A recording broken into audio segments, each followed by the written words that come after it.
Okay, let's unpack this a bit. Have you ever found yourself wrestling with that big question, like, what's my purpose? Feeling like you're searching, but, it just keeps slipping away. Hmm. Today, we're doing a deep dive into some insights from a source called Unearthing Your Purpose: 6 Obstacles to Self-Discovery. Okay. And our mission really is to dig into these powerful, sometimes kind of hidden reasons why this search feels so hard, what gets in our way. Yeah, and what's really fascinating, I think, is that the source suggests the struggle isn't actually because you're fundamentally lost, Right. or that purpose is some like super rare thing. It frames it more as, well, specific disconnections, things that subtly pull you away from your own inner truth. That makes a lot of sense. Yeah. So, okay, where do we start? The first big disconnection it mentions is being distracted by noise. Uh-huh. And this Okay. isn't just like screen time, right? Yeah. It's everything. Yeah. Social media, maybe family advice, all those societal pressures telling you what success should look like. It's like trying to hear a really quiet voice in I don't know, a loud stadium.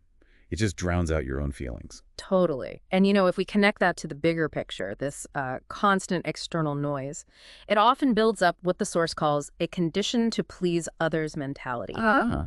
Think about it from when we're young, right? Many of us are sort of taught, maybe indirectly, to chase the good grades or the sensible career, for security or prestige. Rather than what you actually love. Precisely, instead of what genuinely sparks your passion. So we get really good at meeting these outside expectations, and well, it becomes super easy to lose touch with what we want. Our internal compass gets like recalibrated by everyone else. Wow. Okay, so that leads kind of naturally into an internal thing, doesn't it? Mhm. What happens when it's time to actually do something about finding purpose? Yeah, well, The source points to fear of judgment or failure, which feels very real. oh, absolutely. Pursuing something that's authentically yours, that often means taking real risks, stepping out there, and you will face criticism, maybe misunderstanding, or things just not working out the first time. Right. Failure or what looks like failure. Exactly. And that fear, it can be totally paralyzing. It traps you in those routines that feel safe, Yeah. but they're just not fulfilling, and it stops you from even starting down a new path. Which brings up another point, that feeling of like needing immediate clarity. Yes, that's a huge one. The source is really clear that so many people wait for that lightning bolt moment, that sudden, undeniable revelation. Like it'll just hit you. Right. But the argument here is that purpose isn't really found like that in a flash. It's something you actually build incrementally. Through doing things. Exactly. Through action, curiosity, just trying stuff out. You don't wait for purpose. You sort of refine it by living, by engaging. Okay, so if purpose is built by doing, Yeah. that seems connected to the next obstacle. You're not listening to yourself deeply. Mm-hmm. Definitely connected. We rarely make time for real stillness, do we? Like proper quiet time.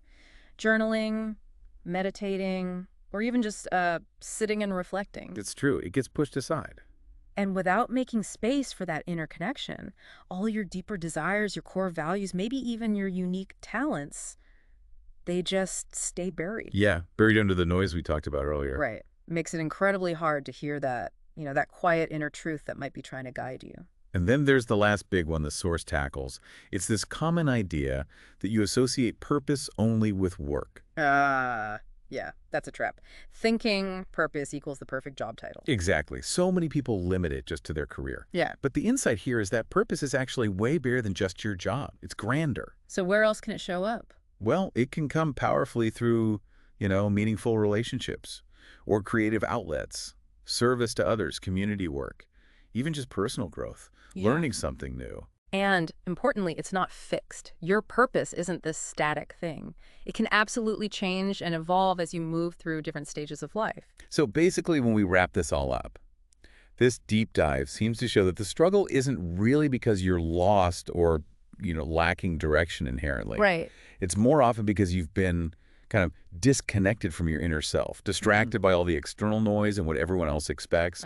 And maybe, just too afraid to really explore what actually lights you up inside. Yeah, the core message is pretty clear, I think. Purpose isn't some destination out there that you just need to stumble upon. It's not a treasure hunt. No, exactly. It's genuinely within you, waiting, waiting to be uncovered, piece by piece, through your choices, your actions, and some courageous self-discovery. Okay, so the real question then, for you listening, becomes something like, what one small thing, what tangible action could you maybe take this week just to start building or uncovering even a tiny piece of your unique purpose?